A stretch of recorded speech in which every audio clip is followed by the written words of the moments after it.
กิเลสทำให้กระตุ้นความใคร่ให้อยากลุ้นเอาวัตถุอันเป็นกามวัตถุกามได้แก่สิ่งที่แย่ให้ชอบตามคือรูปสวยรูปงามเสียงไพเราะกลิ่นหอมนวลรสหวานสัมผัสอันชอบใจกันอยากเชิญชวนวัตถุต่างๆล้วนเป็นที่ตั้งแห่งความกรรมนัดอย่างใดอย่างหนึ่งซึ่งเป็นวัตถุกามดำไม่รู้ว่าหลงธรรมแล้วยังเข้า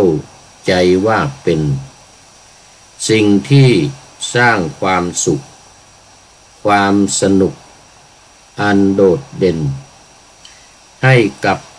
ตัวเองเป็นทางแห่งทุกข์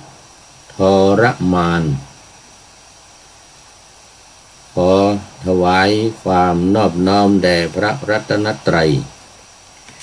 มีพระพุทธเจ้าเป็นต้นขอถวายความเคารพ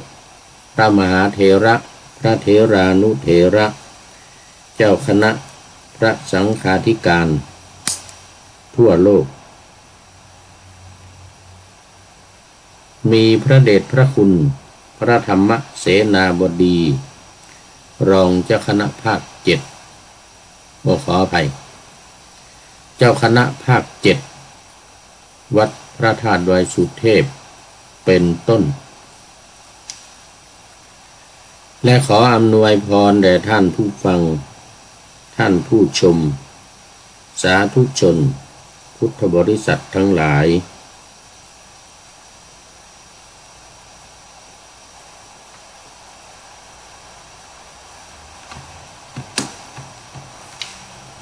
วันนี้รายการนาวาวังทองของวัดพระธาตุดอยสุเทพออกอากาศทางสถานีวิทยุพระพุทธศาสนาแห่งชาติและจริยธรรมมีพ่อครูวรรลบนามวงพรหมเป็นผู้อำนวยการอาจารย์พระมหาประสิทธิ์ประสาธิโกเป็นหัวหน้าสถานีและอาตมาภาพพระครูปริยัติยานุศาสตร์เป็นผู้บรรยาย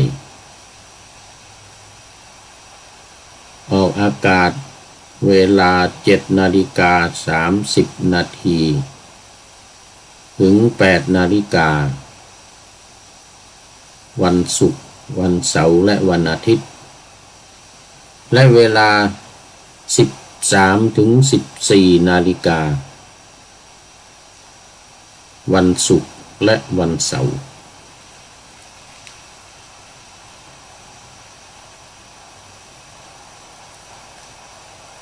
และสถานีวิทยุ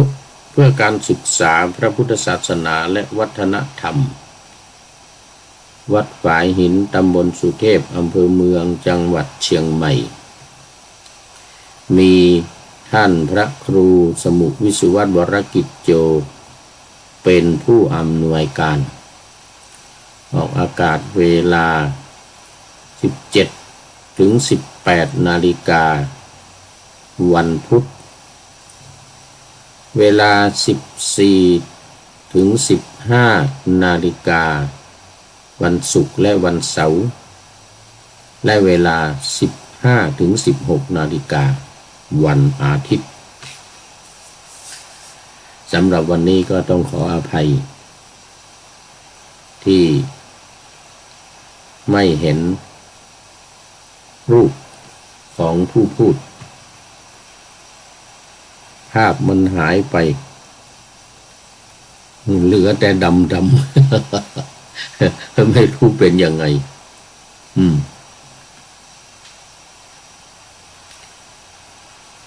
นี่ท่าน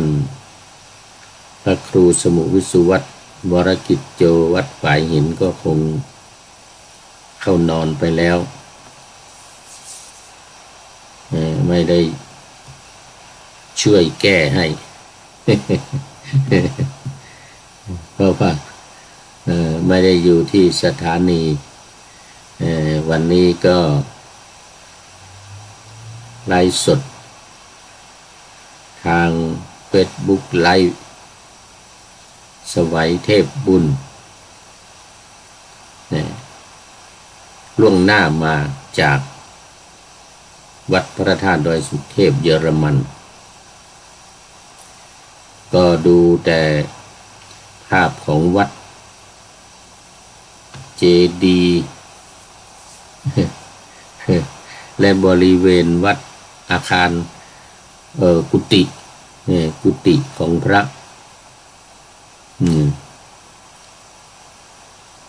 อย่างเดียวไปก่อน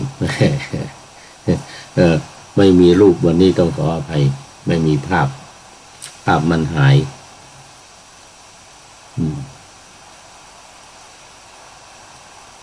สำหรับเนื้อหาสาระก็ยังอยู่ในเรื่องเดิมคือเรื่องการกำหนดขันธ์ห้าลงในอริยสัจสี่โดยการกำหนดที่สังโยชน์10 ประการแล้วก็พูดถึง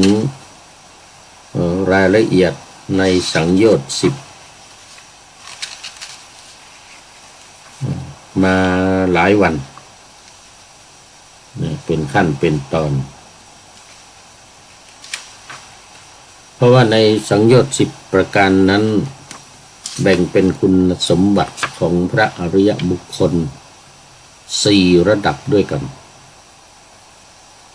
คือระดับที่1ข้อ1ถึงข้อ3สักกายทิฏฐิวิจิกิจฉาศีลพัตตปรามาสเป็นระดับต้นระดับที่1คือ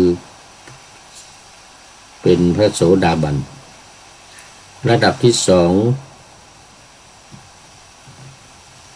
ข้อ1ถึงข้อ3ได้แต่ว่าเพิ่มเข้ามาก็คือการทำให้กิเลสตัวใหญ่3 ตัวคือราคะโทสะโมหะเบาบางลง เป็นพระสกทาคามีอันดับที่3เพิ่มข้อ4กับข้อ5เข้ามาคือละสังโยชน์ข้อ4กับข้อ5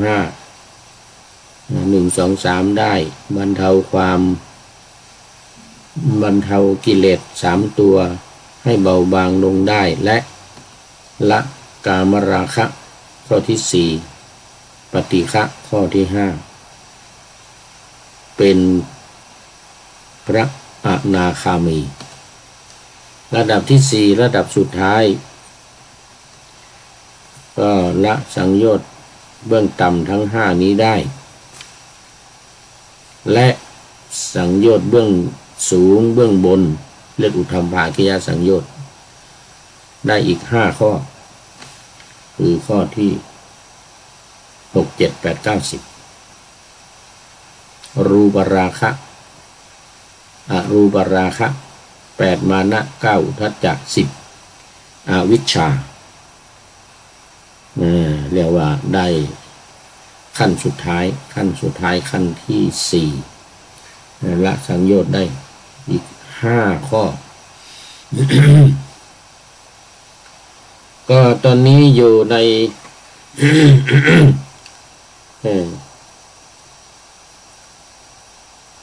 ขั้นที่3คือสังโยชน์ข้อที่4ข้อที่5กามราคะและปฏิฆะอธิบายขยายความมาหลายวันนี้รู้สึกว่าจะเป็นวัน ที่สี่หรือที่ห้า มันเป็นรายละเอียดที่เราพูดคุยกันตามความหมายการจำกัดความและวิเคราะห์เนื้อหาอย่างตอนนี้ก็เป็นในช่วงของความหมายของกามหรือกามราคะข้อที่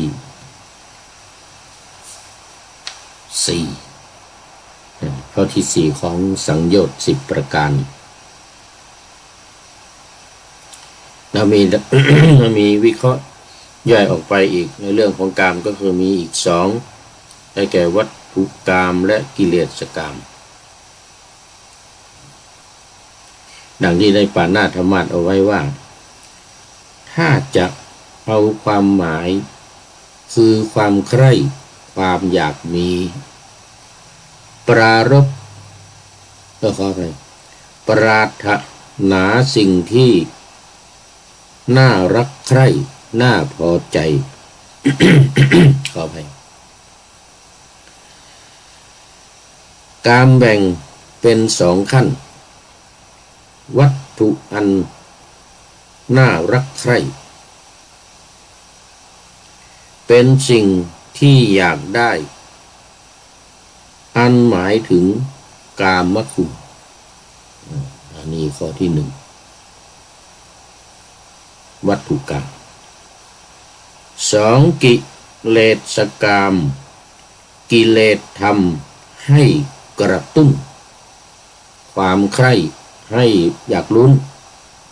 เอาวัตถุอันเป็นกาม วัตถุกามได้แก่สิ่งที่แย่ให้ชอบตามคือรูปสวยรูปงามเสียงไพเราะกลิ่นหอมนวลรสหวานสัมผัสอันชอบใจกันอยากเชิญชวนวัตถุต่างๆล้วนเป็นที่ตั้งแห่งความกรรมหนักอย่างใดอย่างหนึ่งซึ่งเป็นวัตถุกามดำไม่รู้ว่าหลงธรรมแล้วยังเข้าใจว่าเป็นสิ่งที่สร้างความสุขความสนุกอันโดดเด่นให้กับตัวเองเป็นทางแห่งทุกข์ทรมานอันนี้คือความหมายของคำว่ากามแล้วก็กามแบ่งเป็น2อย่างคือวัตถุกามและกิเลสกามในนี้มาดูเนื้อหาที่ปรากฏในหนังสืออริยสัจภาวนาของท่านเจ้าคุณอาจารย์ต้นที่ทางสำนักพระราชวังนำมาพิมพ์เผยแพร่ในโครงการปูทางสู่ธรรมนาวาวัง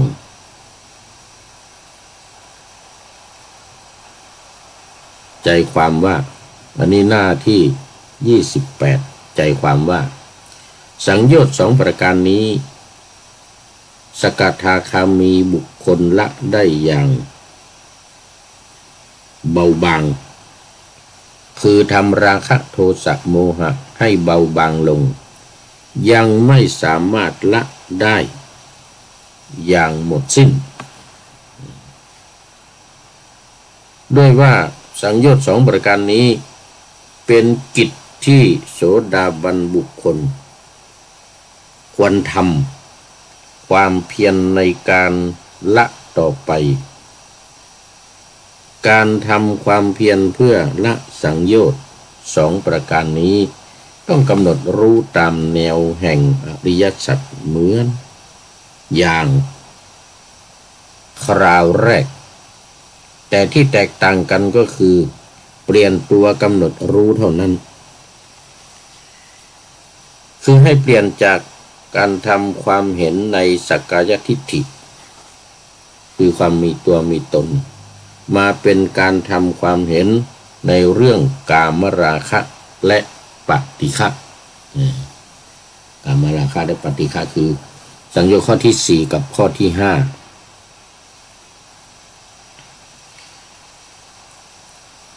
กามราคะคืออะไรถ้าจะเอาความหมายตามแบบก็คือความใคร่ความอยากความปรารถนาสิ่งที่น่าใคร่น่าปรารถนากามแบ่งออกเป็น2อย่างคือ 1. วัตถุกามวัตถุอันน่าใคร่สิ่งที่อยากได้หมายถึงกามคุณคือกามคุณ5นั่นเองที่เราว่ากันมาบ่อยๆได้แก่รูปเสียงกลิ่นรสและสิ่งของ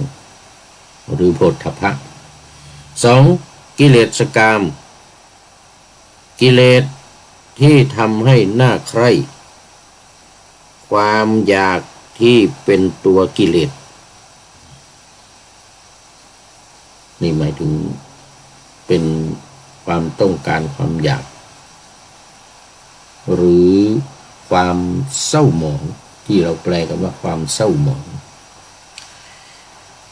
วัตถุกรรมได้แก่รูปเสียงกลิ่นรสสิ่งสัมผัสอันเป็นที่ชอบใจเช่นรูปสวยเสียงไพเราะกลิ่นหอมรสอร่อยสิ่งสัมผัสนุ่มนวลและวัตถุต่างๆทั้งหลายอันเป็นที่ตั้งแห่งความกำหนัดอย่างใดอย่างหนึ่งชื่อว่าวัตถุกรรมหมู่มนุษย์จะหลงอยู่ในวัตถุกรรมนี้โดยไม่รู้ตัวว่าหลงนอกจากไม่รู้ตัวว่าหลงแล้วยังเข้าใจว่ารูปเสียงกลิ่นรสสิ่งสัมผัสนี้เป็นสิ่งที่สร้างความสุขให้กับตัวเองอันนี้มันขึ้นอยู่กับว่าคนที่ชอบใจติดใจหรือคนที่ส่องเสพอยู่ประจำก็จะเกิดความลุ่มหลงมัวเมาเป็นธรรมดาทั้งรูปว่าสวยว่างามเสียงว่าไพเราะเพราะพริ้งกลิ่นว่าหอมหวนชวนดมรสว่าอร่อยสิ่งสัมผัสหรือสิ่งของนี้เป็นสิ่งที่สร้างความสุขให้กับตัวเองคือทั้งรูปทั้งเสียงทั้งกลิ่นทั้งรสและสิ่งของที่ได้สัมผัสนี่มันเป็นสิ่งที่สร้างความสุขให้กับตัวเองอันนี้เป็นความหลงผิดคิดไปกิเลสกามได้แก่ความพอใจความกำหนัดความใคร่ในกามความยินดีในกามความปรารถนาในกามความเร่าร้อนในกามความหลงในกามความติดใจในกามและความหมกมุ่นในกามประกอบตนให้พัวพันติดอยู่ในกามที่เรียกว่ากามสุขันธิกานุโยคในธรรมจักรกับปวัตตนสูตรจะบอกว่าเป็นกามสุขันธิกานุโยคคือการประกอบยึดติดในความสุขที่เกิดจากกามความสุขที่หลงกันว่ามันเป็นสิ่งที่สร้างขึ้นมาจากวัตถุกรรมทั้ง5คือรูปเสียงกลิ่นรสสิ่งสัมผัสนี้ว่ามันเป็นสิ่งที่สร้างความสุขแต่ความจริงแล้วมันเป็นสิ่งที่สร้างความทุกข์เพราะว่าเมื่อได้มาแล้วก็ย่อมเกิดความทุกข์เมื่อไม่ได้ก็เกิดความทุกข์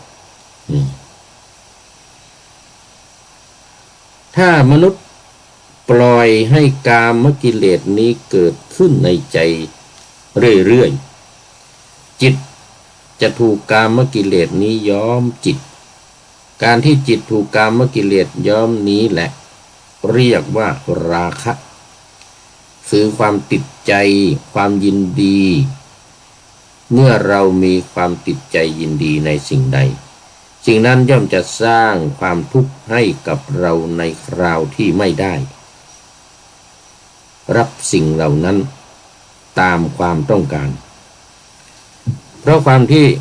เราไม่ได้สุขตามที่ต้องการใจจึงถูกบีบคั้น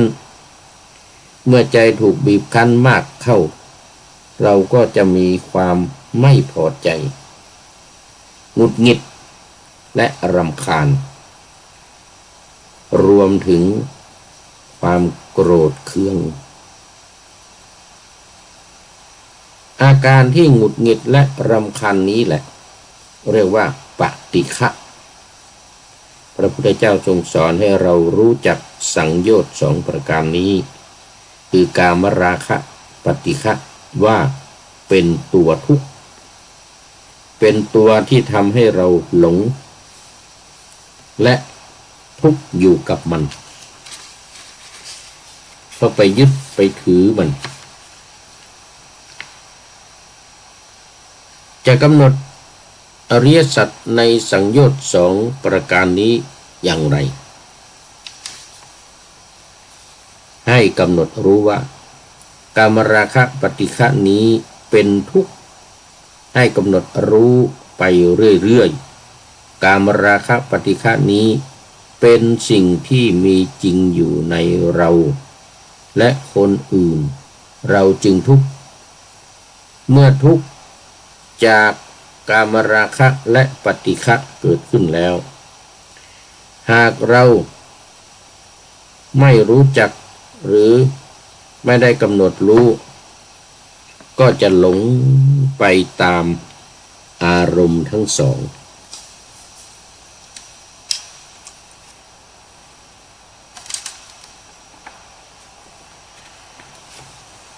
หากเราหยุดเพื่อกำหนดดูความกำหนัดในกามและความหงุดหงิดรำคาญที่อยู่ในใจเราดีไว้อยู่เสมอโดยไม่ต้องทำอะไรและทำตามอาการที่เกิดขึ้นให้ใช้ความอดทนและอดกลั้นเป็นอย่างยิ่งพร้อมกับตั้งใจดูความกำหนัดในกามและความหงุดหงิดรำคาญใจนี้จนกว่าอาการทั้งสองจะดับหายไปจากใจเมื่อเห็นอาการทั้งสองดับแล้วหากเกิดขึ้นมาอีกก็ตั้งใจดูอีกจนกว่ามันจะดับหายไปจากใจอีกเกิดอีกก็ดูอีกทำอย่างนี้ไปเรื่อยๆโดยไม่ต้องบำเพ็ญอะไรอย่างอื่นเพิ่มขอเพียงให้เห็นความกำหนัดความหงุดหงิดนี้เกิดดับเกิดดับให้มากกามราคะปฏิฆะก็จะถูกละทีละน้อยเมื่อสังโยชน์ทั้งสองถูกดูอยู่บ่อยๆผลปรากฏก็จะเกิดแก่ใจผู้ปฏิบัติเองพร้อมกับสัมผัสกับกระแสที่สองจิตจะสามารถทำกามราคะปฏิฆะให้เบาบางได้ทุติยฌานที่สองจะเกิดขึ้นมารองรับพร้อมกับความเป็นสกทาคามีคือขั้นอริยบุคคลขั้นที่3ที่ว่าเมื่อกี้นี้คือสกทาคามี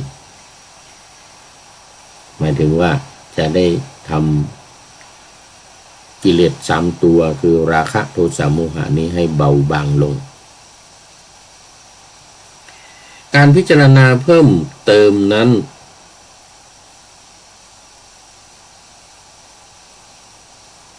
เมื่อถึงตอนนี้แล้วผู้ปฏิบัติจะเข้าใจและฉลาดในการทำให้กามราคะและปฏิฆะหมดสิ้นได้ในขั้นต่อไปแต่จะช้าหรือเร็วก็อยู่ที่การพิจารณาเพิ่มเติมด้วย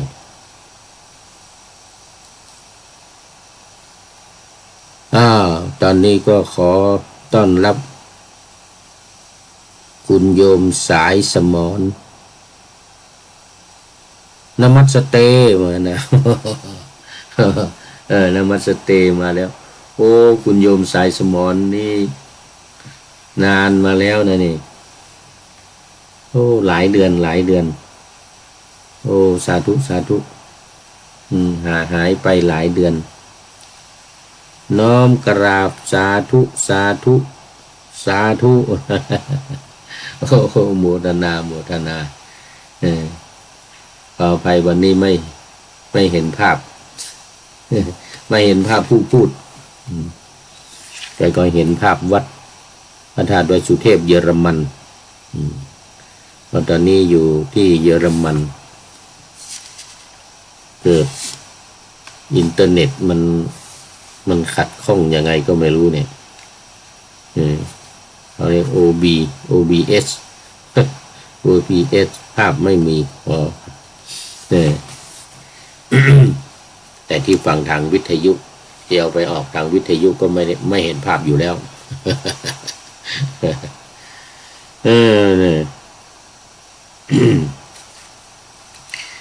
ตอนนี้ก็มาพูดมาถึงกามราคะและปฏิฆะการพิจารณาเพิ่มเติมนั้นควรเลือกเฟ้นข้อธรรมที่พิจารณาแล้วสามารถกระแทกสังโยชน์สองอย่างนี้ให้หลุดล่วงลงได้เช่นธาตุกรรมฐาน4หรืออสุภกรรมฐานหรือการพิจารณาซากศพเมื่อจิตละกามราคะปฏิฆะได้แล้วตติยฌานคือฌานที่3จะเกิดขึ้นมารองรับจิตเองทันทีพร้อมกับความเป็นอนาคามีถึงแม้ผู้ปฏิบัติจะไม่เคยบำเพ็ญด้านฌานมาก่อนก็ตามเมื่อปฏิบัติถึงขั้นนี้ได้จะเกิดความเข้าใจเองในเรื่องของฌาน ที่เคยพูดไว้ว่ามันเกิดเองมันเกิดเองแต่ขณะที่เราทำการพิจารณาอยู่นี้มันก็อยู่ในองค์ฌานที่1คือปฐมฌานอยู่แล้วเพราะองค์ประกอบของปฐมฌานนั้นคือวิตกกับวิจารณ์วิตกคือการตรึกวิจารณ์คือการตรองตรึกก็คือการยกหัวข้อขึ้นมาอย่างนี้2หัวข้อกามราคะและปฏิฆะก็เรียกว่าวิตกส่วนวิจารณ์ก็คือการพิจารณาตีความหมายอธิบายความเพิ่มเติมให้เกิดความเข้าใจดังที่กำลังนำเสนออยู่ในขณะนี้อันนี้ก็เป็นกามราคะและปฏิฆะผู้ที่ได้บรรลุสกทาคามีและโสดาบันนั้นก็ถือว่าเป็นการต่อยอดเพราะสกทาคามีความเป็นสกทาคามีก็คือทำให้กิเลส3ตัว2นี่ก็เป็น2ใน3คือกามราคะและปฏิฆะเนี่ยกามราคะก็อยู่ในอยู่ในกามแล้วปฏิฆะก็อยู่ในกามอยู่ในข้อที่1คือราคะหรือโลภะส่วนปฏิฆะนี้ก็อยู่ในโทสะคือความโกรธ ราคะกับโทสะเนี่ยเป็นข้อหนึ่งกับข้อสองเนี่ยเมื่อมันที่ในความเป็นสกทาคามีมันเบาบางลงแล้วมันยังมีอยู่แต่ว่ามันเบาบางมีราคะมีโทสะมีราคะเรียกว่ากามราคะมีโทสะเรียกปฏิฆะก็เน้นเข้าไปที่ว่าราคะความใคร่นั่นก็คือความใคร่ในกามกามก็มีทั้งสองอย่างคือทั้งวัตถุกามและกิเลสกามนั่นเองส่วนปฏิฆะนั้นเป็นส่วนหนึ่งเป็นส่วนที่เบาบางของโทสะคือความโกรธโทสะคือความโกรธก็มีสองอย่างนี้หมดไปคือราคะหมดไปโทสะหมดไปยังเหลือแต่โมหะคือความหลงคือความไม่รู้ก็ต้องไป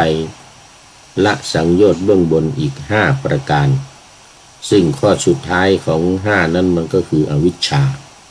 ข้อที่6รูปราคะข้อที่7อรูปราคะข้อที่8มานะข้อที่9อุทธัจจะข้อที่10อวิชชาหมดจบถ้าได้เพิ่มเติมทั้งหมดแต่ว่ามันอยู่ในขั้นของอรหันตมรรคและอรหัตตผลก็คืออุทธัมภาคิยสังโยชน์เบื้องบนอีก5ประการและตอนนี้ก็มาต่ออุทธัมภาคิยสังโยชน์เบื้องบนกันเลยคือรูปราคะข้อที่6อรูปราคะข้อที่7มานะข้อที่8อุทธัจจะข้อที่9อวิชชาข้อที่10นั่นก็มาดูข้อที่6กับข้อที่7ก่อน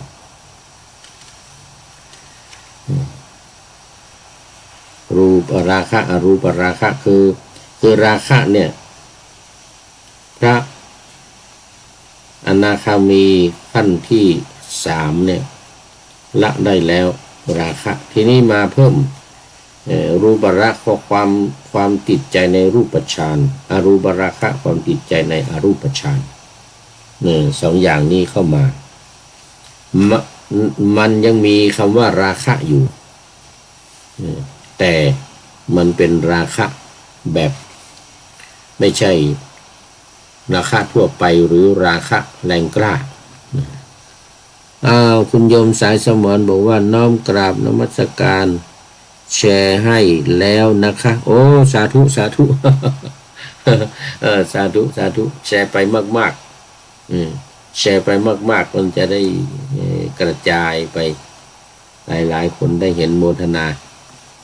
โมทนาเป็นอย่างยิ่ง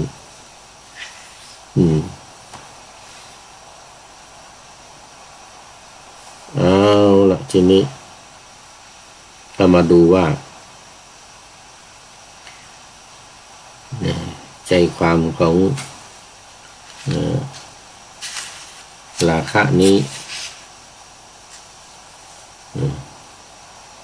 รูปราคะกับอรูปราคะนี้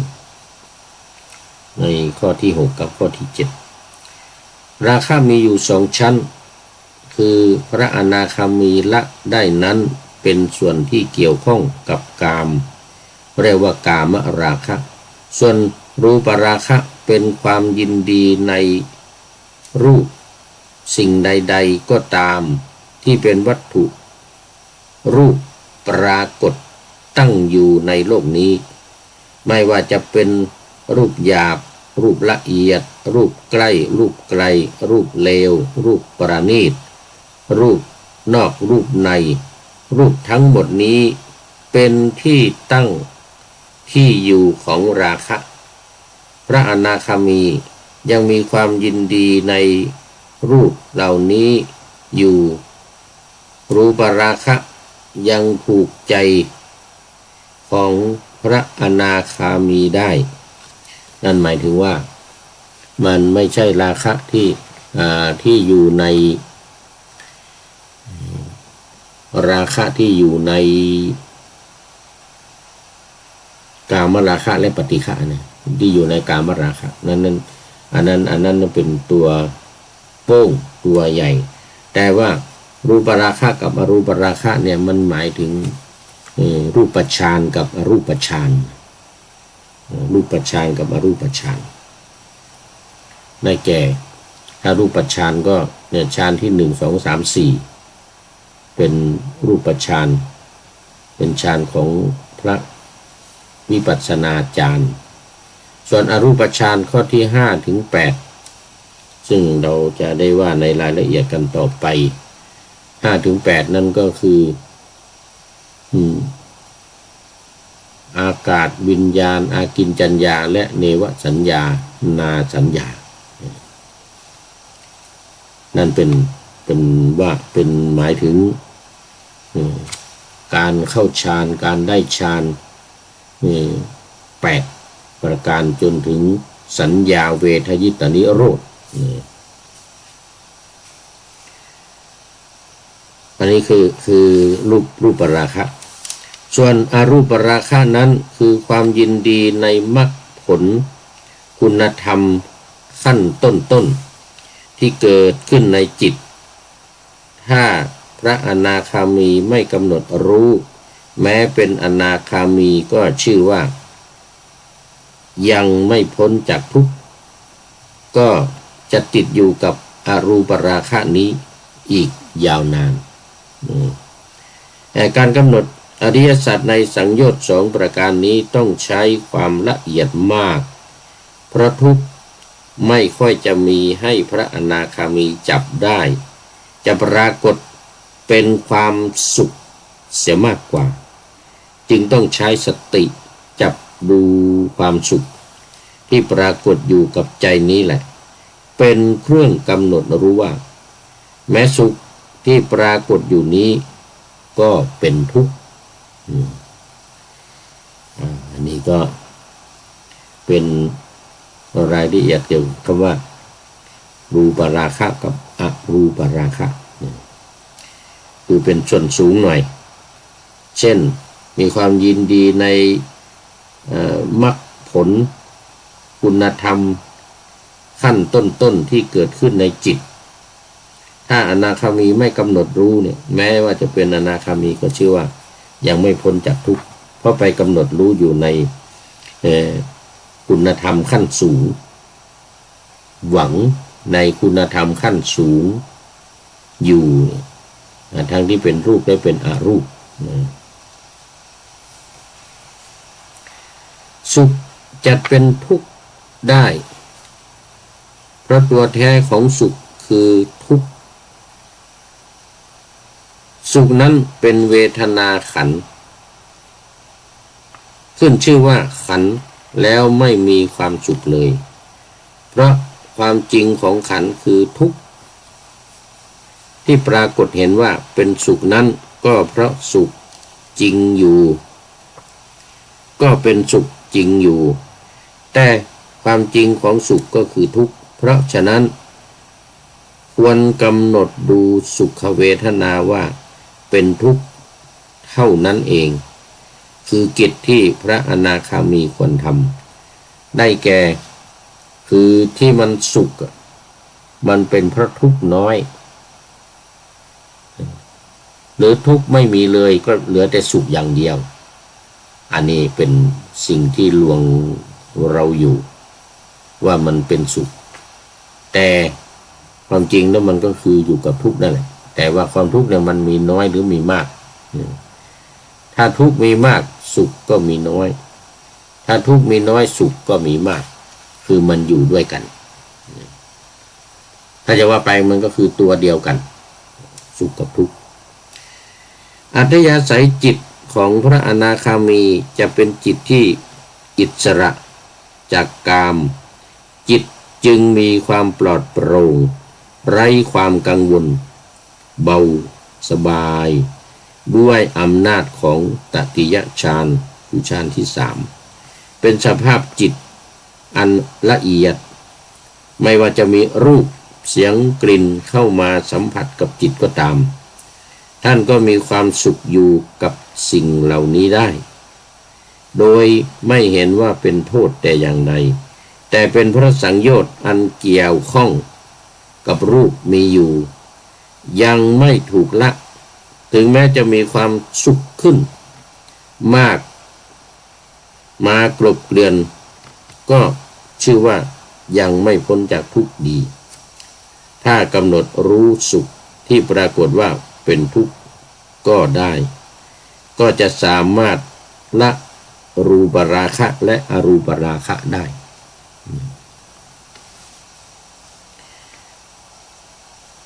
ส่วนความสุขที่เกิดจากมรรคผลอรูปราคะเป็นความสุขที่อาศัยเวทนาขันธ์เกิดขึ้นเวทนาขันธ์มีอยู่ในจิตตั้งอยู่ในจิตส่งผลให้รูปกายได้รับความสุขด้วยเมื่อยินดีในสุขอันเกิดจากมรรคผลก็เท่ากับยินดีในรูปร่างกายหรือรูปราคะด้วยแต่ไม่ได้เป็นการยินดีเพราะความเห็นผิดในรูปเป็นความยินดีในสุขเวทนาที่อาศัยขันธ์หรืออาศัยรูปเกิดขึ้นเท่านั้นถ้าละความสุขโดยเห็นขันธ์เป็นทุกข์ได้ก็เท่ากับละรูปรูปราคะอรูปราคะได้โดยปริยายเมื่อละรูปราคะอรูปราคะได้แล้วอัธยาศัยของจิตก็ตั้งมั่นรวมดวงจิตเจิดจ้าปลอดโปร่งเบาและสบายกว่าเดิมมากจนเกิดความหลงมีมานะถือตัวขึ้นมา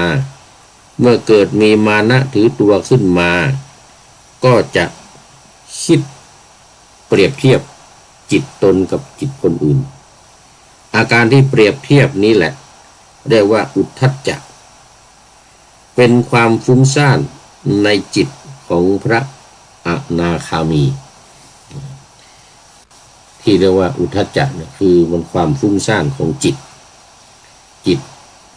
ซัดสายไปมาสิ่งโน้นสิ่งนี้ไม่สงบเรียกว่าความที่จิตไม่สงบมันก็จะเกิด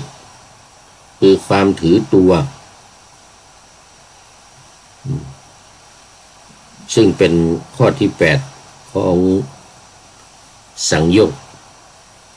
ทีนี้เรามาดูรูปราคะนี้ให้เข้าใจชัดเจนในส่วนที่ว่ายังติดยังหลงอยู่ยังต้องการอยู่เนี่ยที่เรียกว่ารูปราคะเนี่ยยังต้องการอยู่เนี่ยต้องการรูปก็คือสิ่งที่เป็นมรรคผลที่เราต้องการที่จะบรรลุเป็นพระอรหันต์เนี่ยดังนั้นถ้ายังติดอยู่ในสิ่งที่จะพึงเกิดขึ้นแก่เรานั่นถือว่ายังมีความหลงอยู่ความเป็นอนาคามีก็ยังเป็นพระอนาคามีอยู่นั่นแหละแต่ว่ามันยังมีความหลงในเรื่องของที่ได้บอกไว้เมื่อกี้นี้ว่าความหลงเนี่ยมันยังมีอยู่ก็คือมัน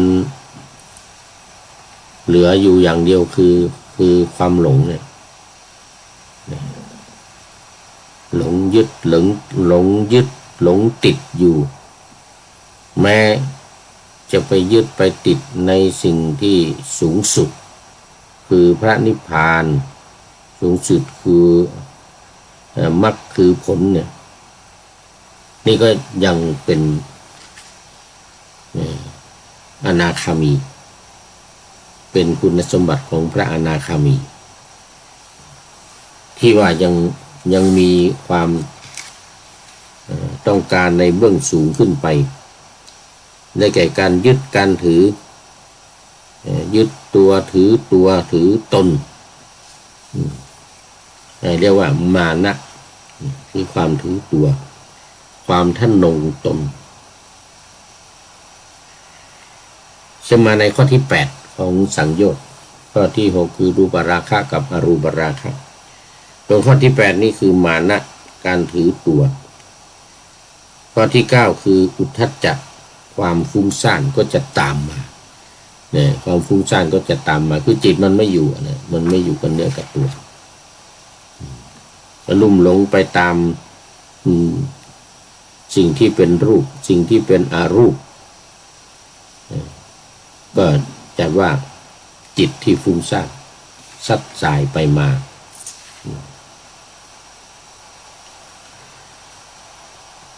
ความถือตัวของพระอนาคามี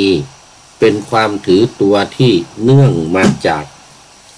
การที่จิตสามารถละกิเลสได้แล้วมีความพึงพอใจอยู่ในระดับจิตของตนเองจึงเกิดการทะนงตนว่าจิตเรานี้ประเสริฐสะอาดหมดจดบริสุทธิ์จึงเป็นเหตุให้มีการเพ่งโทษคนอื่นที่ปฏิบัติตนมิชอบ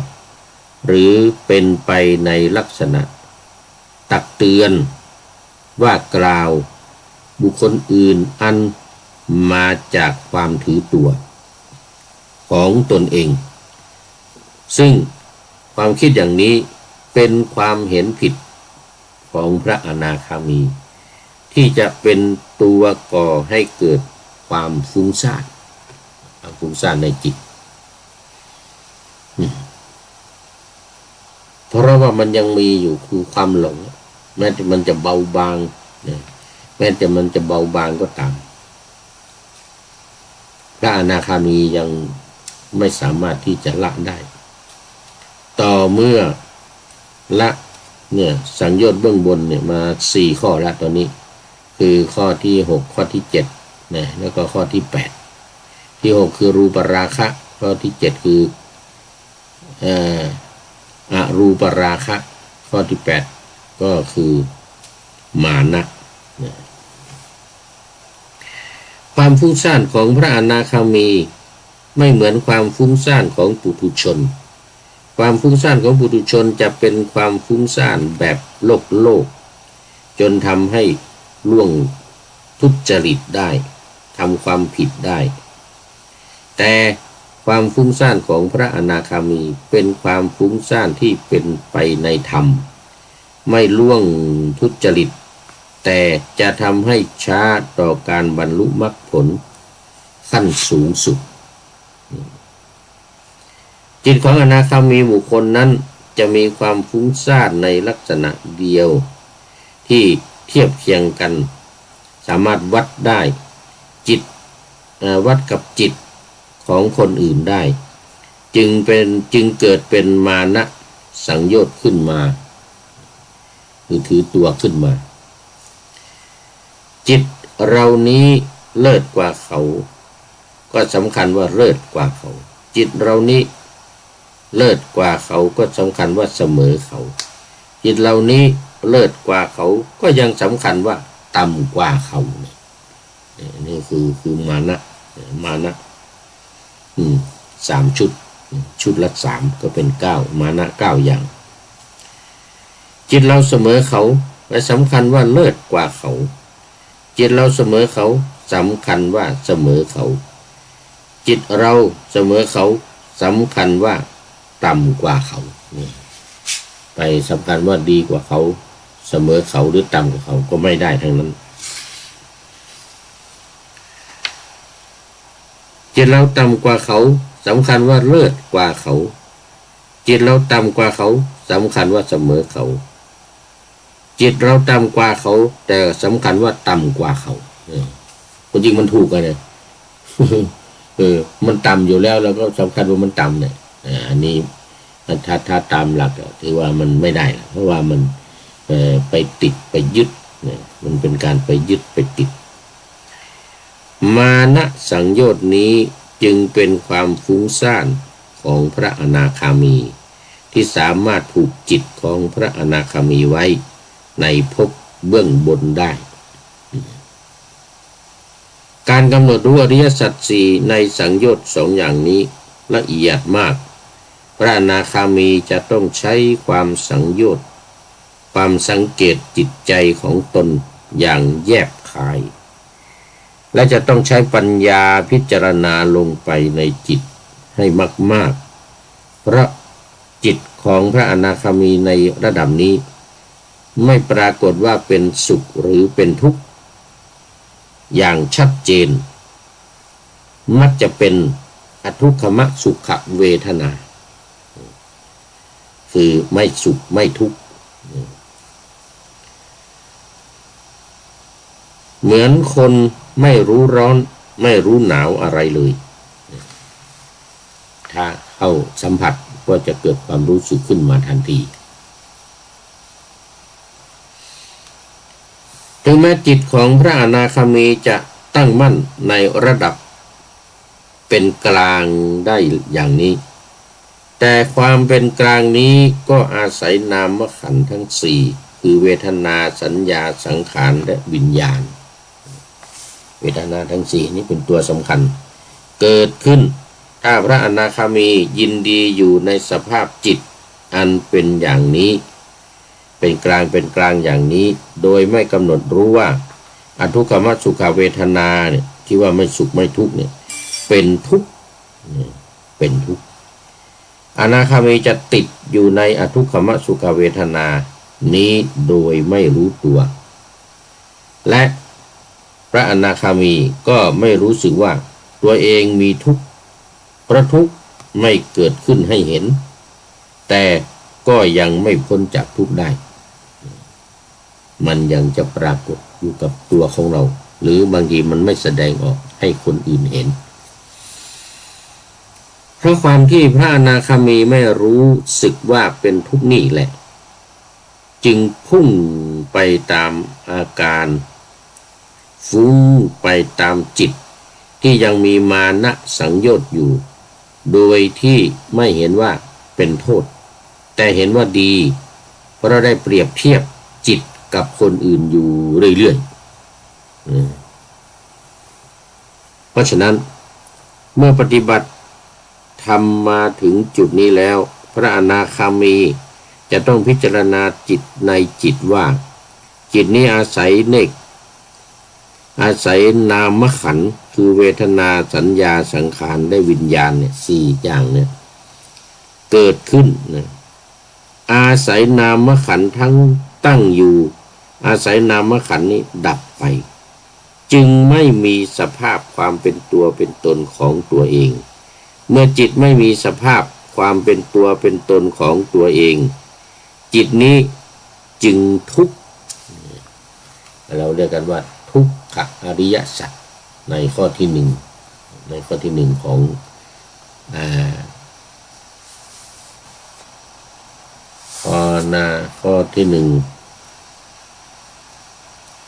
องขันธ์ห้าของขันธ์ห้าเพราะฉะนั้น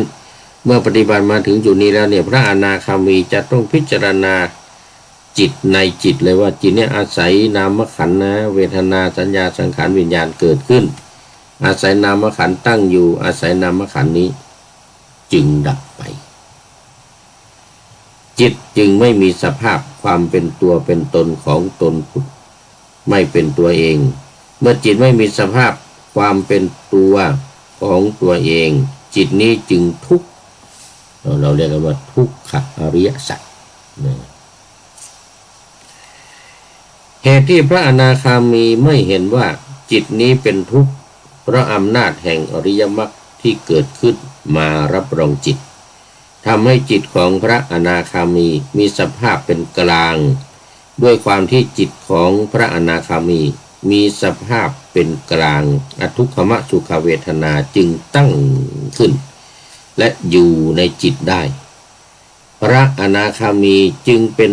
ปกติเสวยอทุกขมสุขเวทนาโดยไม่รู้ตัวซึ่งอทุกขมสุขเวทนานี้เป็นเวทนาขันธ์ เวทนาขันธ์นี้ไม่ใช่กิเลสแต่จัดเป็นทุกข์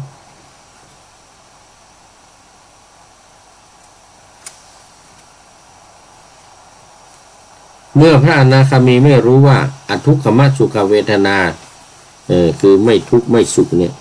อารมณ์ที่ไม่ทุกข์ไม่สุขเนี่ยเป็นตัวทุกข์เนี่ยความไม่รู้ในอทุกขมสุขเวทนาว่าเป็นตัวทุกข์นี้แหละจึงเป็นเหตุให้เกิดทุกข์เรียกว่าทุกขสมุทัยสัจจะทุกข์จึงแฝงอยู่อย่างเงียบๆโดยไม่ปรากฏตัวให้เห็นพระอนาคามีจะต้องกระทำความรู้ในอทุกขมสุขเวทนาให้แจ่มแจ้งจึงจะดับทุกข์ได้